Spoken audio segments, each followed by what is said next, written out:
Il est 8h32 et vous êtes bien sur RMC et BFM TV. Bonjour Pierre Moscovici. Bonjour.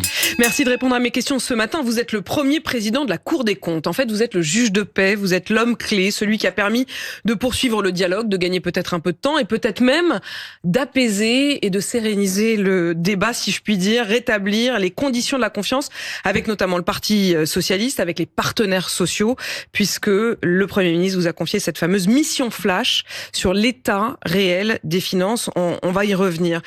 Mais globalement, vous êtes à la tête de ce gendarme, de ce juge de paix des finances publiques. Elle va comment en vrai, la France ?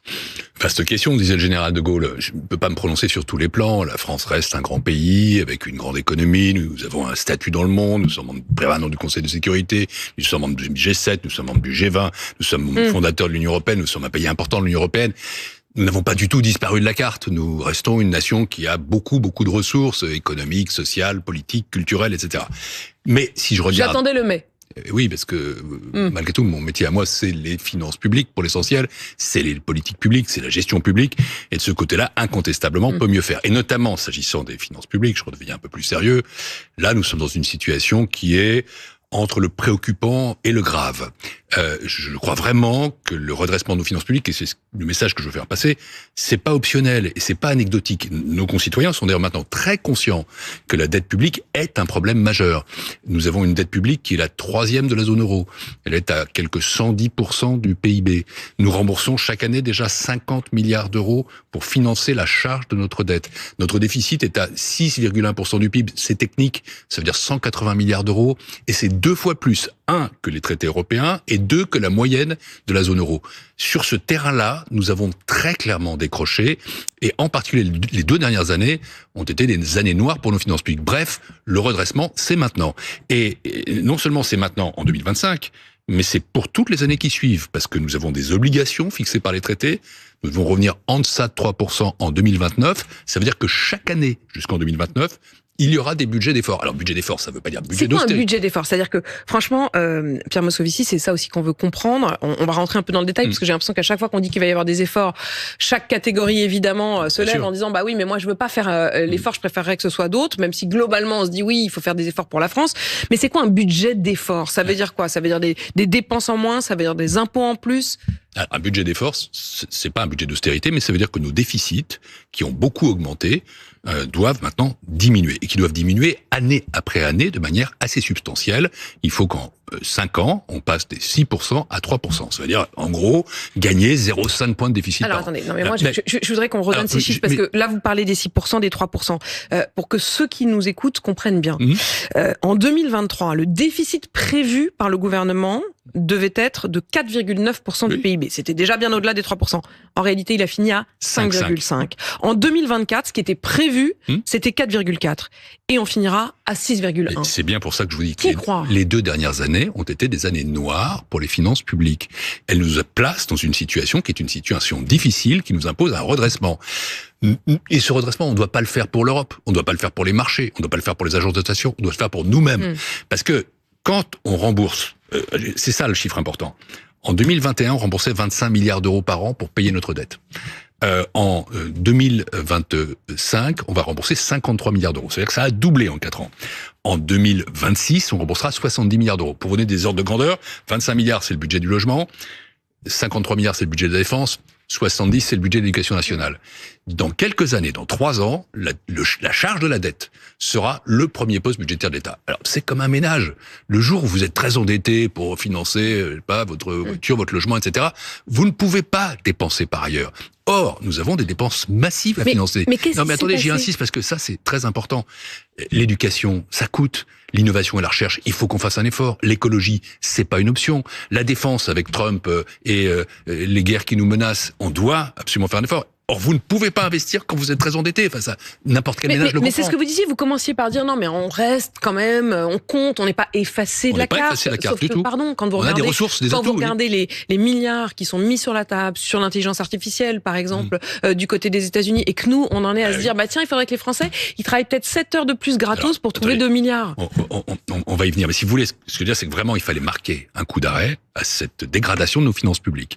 Il faut que le budget qui est présenté là maintenant, j'ai reçu la copie en tant que président du Haut Conseil des finances publiques, je dois rendre un avis. Nous devons rendre un avis. Et cette copie, on l'a reçue à 2h09 du matin. Elle est là. Vous l'avez reçue cette nuit à 2h09 du matin. Et donc, je vais commencer les réunions cet après-midi pour donner un avis sur le projet de loi de finances. Cette copie, c'est quoi exactement? Alors, cette copie, c'est d'une part la prévision de croissance de la France pour 2025, qui a été revue légèrement à la baisse, à 0,9 points de PIB, et c'est d'autre part les éléments du projet de loi de finances qui va maintenant être examiné par l'Assemblée nationale. Elle arrive de qui? Elle arrive du gouvernement? Elle arrive du gouvernement, du ministère des Finances. Très bien. Mais de Matignon d'ailleurs.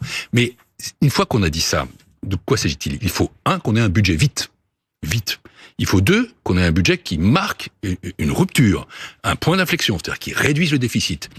Il faut 3, que ce déficit, il est fixé à 5,4% par rapport à 6,1, c'est une bonne marche, c'est important, on est sur le chemin. On est encore loin du 3% d'objectif. Bien sûr, mais on va pas le faire en un an, parce que là, pour le coup, on tuerait le patient. Donc, c'est déjà un effort important. Mais il faut que cet effort soit tenu. C'est-à-dire qu'il faut que cette année, contrairement à ce qui s'est passé en 2024, contrairement à ce qui s'est passé en 2023, on ne dise pas on va voter 4,4 pour arriver à 6,1. Donc, il faut que non seulement ce 5,4 soit prévu, mais qu'il soit exécuté le moment venu. Et donc, j'en reviens à votre notion d'effort. Qu'est-ce que c'est un effort? Un effort, ça veut dire que on doit, pour cette année, faire un cocktail, un mélange, entre sans doute des augmentations de fiscalité, mais point trop n'en faut, et des économies en dépenses, et qu'à partir de l'année prochaine, on fasse quasi systématiquement des économies en dépenses. Bref, vous me parliez des ministères, il faut que tout le monde soit mis à contribution, mais, pardon de le dire, avec intelligence. Autrement dit, il y a des dépenses qu'on doit continuer à privilégier, il y en a d'autres qu'on doit atteindre. Et il faut absolument qu'on réfléchisse collectivement à qu'est-ce qui est efficace dans la dépense. Je vais vous donner un exemple hyper concret. Ce matin sur RMC, j'ai reçu la ministre des Sports, la nouvelle ministre des Sports. Le budget du ministère des Sports, dans la dernière copie, il baisse de 33%. Et elle est contre. C'est-à-dire que, en fait, elle dit, je lui ai même dit un moment, je lui ai dit, est-ce que vous retrouvez pas un peu schizophrène? C'est-à-dire que d'un côté, elle dit, je comprends et je suis solidaire du gouvernement, il faut faire un gros effort, et en même temps, quand on me demande à moi de faire un effort de 33%, je dis non. Le président de la République, Emmanuel Macron, a même fait savoir qu'il n'était pas d'accord avec cette baisse-là du budget. C'est pas à moi de le dire. Vous savez. Je vous prends cet exemple-là, oui, mais je pourrais vous prendre pratiquement tous les ministères. Je vais vous prendre un autre exemple. Parce que bon, je suis pas le juge de paix, mais disons que je suis. Si. La Cour des comptes, non, c'est la vigie des finances publiques. Bon. Choisissez le vocabulaire. C'est une institution qui est au service des Français pour leur dire la vérité des prix. Et ils nous font une très grande confiance. 90% des gens nous connaissent, 70% nous font confiance. Pour une institution publique, reconnaissez que c'est pas mal. Et on se tourne vers nous en pensant que nous disons à peu près la vérité. Alors, c'est une vérité qui est toujours discutable, c'est un élément de débat public, mais c'est vrai que c'est toujours des chiffres, des faits qui sont objectivés par des hommes et des femmes pluralistes et compétents. Il faut baisser de combien le budget des ministères? C'est pas question pour un champion. Je vous donner un exemple, moi. L'apprentissage. On a mis en place en 2017 une politique d'apprentissage très ambitieuse et très coûteuse. C'est une excellente chose. Ça a permis de rétablir la situation du marché de l'emploi des jeunes. Mais aujourd'hui, cette politique d'apprentissage est très généreuse. Autrement dit, elle s'adresse non seulement à des jeunes qui ont le niveau bac ou en dessous, mais aussi à des étudiants du supérieur. Il n'est pas normal, et ça coûte cher, et c'est pas bon pour eux, et c'est bon pour personne, que des étudiants qui sont en école d'ingénieur, qui pourraient trouver un boulot autrement, mais ils n'ont que par pas besoin. L'apprentissage pas mal, mais payé par l'État, ils n'en ont pas besoin. Autrement dit, ce que nous proposons, je vous donne une proposition très concrète, c'est d'abaisser le niveau des dépenses d'apprentissage. On s'arrête à ce qu'on appelle le niveau 2, c'est-à-dire au niveau bac. Niveau 3 et 4, non. Ça permet de rapporter 2, 3, 4 milliards d'euros. Et donc, moi, ce que je propose de cibler comme démarche, comme méthode, c'est les dépenses qui sont peu efficaces, peu performantes. Et il y en a beaucoup, en réalité. On fait des primes. On peut arriver à combien? Le gouvernement dit qu'il y aura environ 50 milliards d'euros d'efforts. Alors, j'attends de voir la copie du gouvernement. Franchement, on l'a reçue. J'ai bien compris. Je ne vous reproche pas de ne pas avoir veillé toute la nuit à partir de 2h09. Et puis surtout, il y a le Parlement qui va l'examiner. On va voir quel est le quantum, si vous voulez. Je crois qu'il cherche ça. Mais c'est à peu près le volume souhaitable? Honnêtement, je veux voir Non, il n'y a pas de volume souhaitable. C'est surtout pas à moi de dire. C'est au pouvoir politique qui reste légitime, c'est-à-dire au gouvernement et au Parlement, de voter le budget.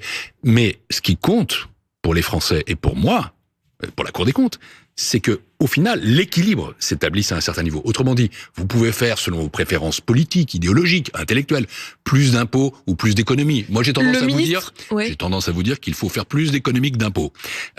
parce que au fond, quand même, nous avons aussi le taux de prélèvement obligatoire le plus élevé d'Europe et que ça finit par affecter l'économie. Il faut faire certains impôts. La justice fiscale, c'est une notion qui est forte. Faire contribuer les plus riches, sans doute. Mais en même temps, faut pas charger la mule. Et en revanche, il faut faire des économies sur la dépense publique. Et quand je parle dépense publique, je parle État, collectivité locale, sécurité sociale. Chaque notion, chaque niveau de dépense publique doit être concerné par Pierre cet Moscovici, effort. ce matin, Éric Lombard, dans le journal Les Échos, donc notre nouveau ministre de l'économie et des finances, dit qu'il n'y aura pas d'impôt supplémentaire sur les ménages. Vous estimez que ça, c'est possible? On peut se permettre de ne pas augmenter les impôts sur les ménages? C'est même souhaitable? En tout cas, c'est un engagement du gouvernement. Il l'a fait, on voit bien pourquoi, parce qu'on évoquait la contribution de certains retraités. C'est une option politique. Vous savez, la politique, j'en ai fait pendant très longtemps. J'étais pendant 30 ans. Vous avez vous-même été à ce job. J'ai été ministre des Finances. j'ai été pendant 20 ans élu, j'étais 3 fois parlementaire, blablabla, etc. Bon, je respecte le politique. Donc, le choix d'un budget, c'est un choix profondément politique. On peut être de gauche, on peut être de droite, mais réduire la dette, c'est pas de gauche ou de droite. Quand on est endetté, on a le pays qui s'affaisse, qui s'abandonne. C'est ce que disait Pierre Mendès France. Les comptes en désordre, c'est le signe des nations qui s'abandonnent. Et donc réduire la dette, c'est un impératif et pour la droite et pour la gauche. Chacun le fait à sa façon. Mais au final, quand vous avez à dépenser pour l'avenir, pour préparer l'avenir de notre jeunesse, il faut investir. Et vous pouvez pas investir si vous n'avez pas de moyens. Moi, ça fait 40 ans que je suis dans la vie publique. J'ai appris une seule chose. Pas de bonne politique publique, de droite ou de gauche, sans bonne finance publique. C'est la base. Pierre Moscovici, cette mission flash qui vous a donc été confiée pour se mettre d'accord sur l'état réel des finances, chiffres... Des retraites. Des finances des retraites, du financement des retraites, avec des chiffres indiscutables. Mais... Voilà l'expression de François Bayrou. Quelle méthode, quel timing? Alors, nous rendrons, parce que c'est la Cour des comptes qui est chargée de ça, j'ai mis en place un groupe que je préside moi-même, une quinzaine de magistrats, nous rendrons notre rapport le 19 février. Le 19 février, donc dans peu de jours, je vais rendre ce rapport. Donc vous êtes dessus, là? Ah oui, il y a des gens qui travaillent là-dessus jour et nuit, et semaine et week-end. C'est le jeu.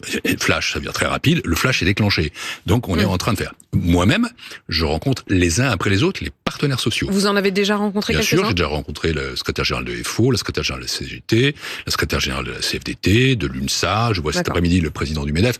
Et je les vois dans l'ordre des rendez-vous qu'ils prennent. Hein, pas il n'y a pas de hiérarchie. D'échelle de valeur. Okay. Aussi les représentants des petits patrons, je vois tous et je les verrai tous. Pourquoi? Pour leur parler justement de la méthode, pour les rassurer sur l'indépendance de la Cour, parce qu'ils peuvent se demander, cette mission, elle a été commandée par le Premier ministre. Elle n'est pas téléguidée, elle n'est pas télécommandée. Je suis pas là pour valider un chiffre, je suis là pour donner les chiffres tels qu'ils sont. Alors, qu'est-ce qu'on va faire? On va faire un rapport court, lisible, qui veut être utile, qui comprendra 3 parties. 1, quel est l'état du financement des retraites, de toutes les retraites. Retraite du privé, retraite du public, retraite complémentaire, retraite surcomplémentaire, retraite des régimes spéciaux, pour que les choses soient mises à plat. 2, on fait une projection à 20 ans. C'est-à-dire, qu'est-ce qui se passe en 2045? Quels sont les besoins de financement? Et à partir de ça, on va, dans une 3e partie, examiner ce que sont les leviers. L'âge, la durée de cotisation, le niveau des prestations. Donc vous allez donner en quelque sorte des éléments de solution possible, d'amélioration possible. On ne fera aucune recommandation, parce que, si vous voulez, en fait, cette réforme des retraites... C'est quoi? C'est des scénarios, alors? Des scénarios, des hypothèses, des leviers, enfin, tout... Au fond, c'est...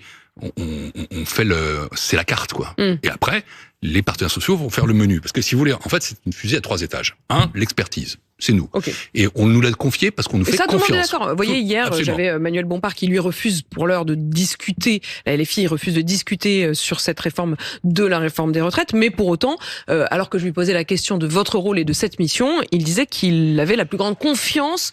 Tout le monde est d'accord. C'est bien de faire confiance aux institutions dans ce pays. Vous allez apporter un chiffre. 1, l'expertise. 2, la négociation sociale. C'est ce que François Bayrou, inspiré par le catholicisme, a appelé un conclave. Je crois que les syndicalistes veulent l'appeler autrement. Autrement dit, c'est une négociation. Okay. Et à la fin de cette négociation, ils visent un accord.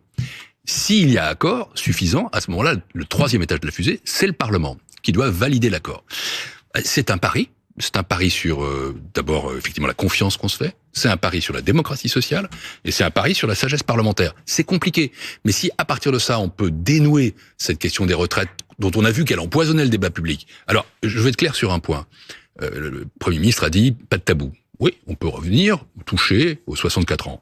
On peut, et ça j'ai vu beaucoup de syndicalistes qui y sont attachés, parler pénibilité. On peut parler des femmes, on peut parler des carrières hachées, on peut parler des carrières longues. Mais il y a un impératif quand même que je suis obligé de rappeler comme commissaire d'enquête, c'est qu'à la fin, ça doit quand même être financièrement équilibré. Autrement dit, il faudrait pas que la réforme de la réforme dégrade l'équilibre financier, parce que nous avons des comptes publics qui sont déjà suffisamment difficiles. Oui, ça on l'a bien compris. Oui, mais donc nous, la Cour des comptes, nous allons travailler. Vigilants là-dessus. Nous travaillons sous contrainte d'enveloppe, c'est-à-dire nous allons dire voilà, vous pouvez jouer là-dessus, augmenter ça, baisser ci, etc.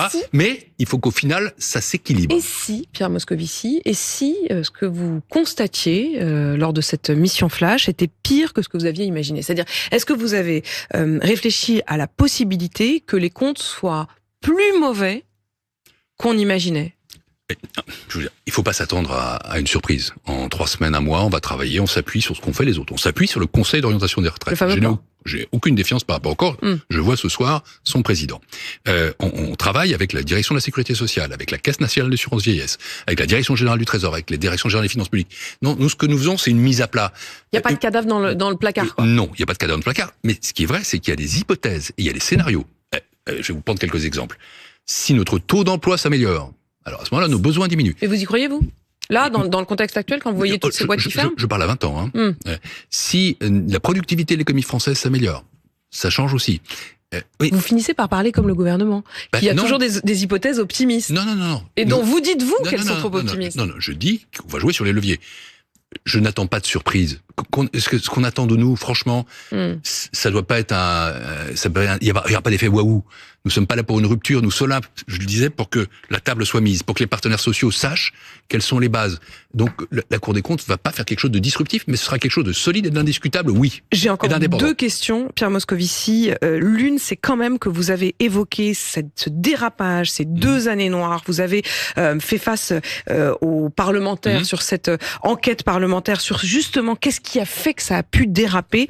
Moi, je voudrais quand même comprendre comment on a pu décrocher comme ça, alors que c'était pas des années noires en termes de croissance. Qu'est-ce qui s'est passé? Qu'est-ce qui fait qu'on a perdu autant d'argent en 2 ans? Écoutez, moi je vous disais que j'avais 40 ans d'action publique. C'est triste pour moi, mais c'est comme ça. Je n'ai jamais vu en 40 ans une année comme 2024. Où on est passé de 4,4% votés à 6,1% exécutés hors crise. Mais ça veut dire quoi? Alors qu'est-ce qui s'est passé? C'est d'abord...